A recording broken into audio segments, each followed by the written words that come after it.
All right, so I picked up a Japanese Pachislo machine, and then I went out and got a bunch of coins for it.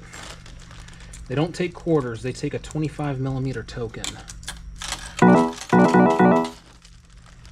which is just a little bit bigger than a typical quarter.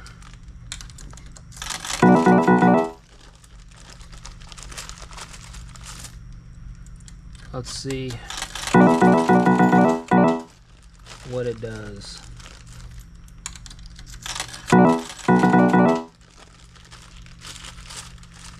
I can't figure out how to change the sound. It does make different noises, but I can't figure that out yet.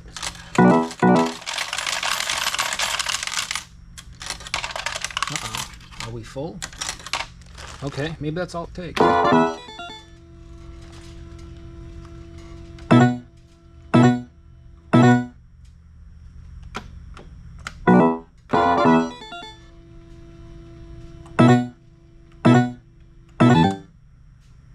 Whoa.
Well, that was super duper fun, right?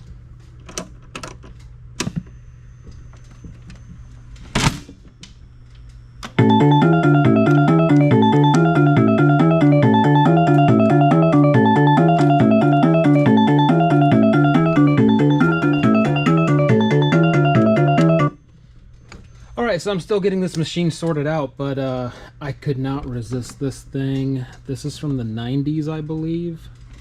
It's a 90s era Pachislo, not Pachinko, Pachislo machine.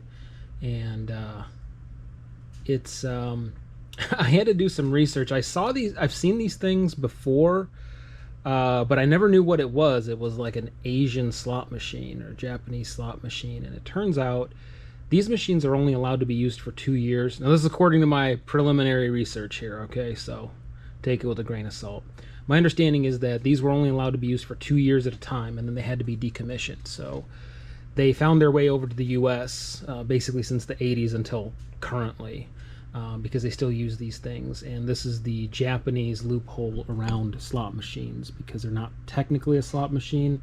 It's technically a skill stop machine, so you have to push the buttons to stop the reels, and that's why it's technically not gambling. And anyway, these things are readily available. I find them pretty entertaining. I mean, it's kind of like a US slot machine, you know, more or less, but little twist to it. This is a Yamasa brand,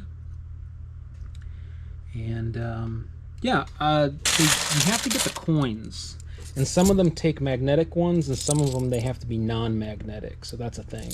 Apparently this one, it can take magnetic ones. Anyway, weird find, couldn't resist. Hope you enjoyed. Thanks for watching.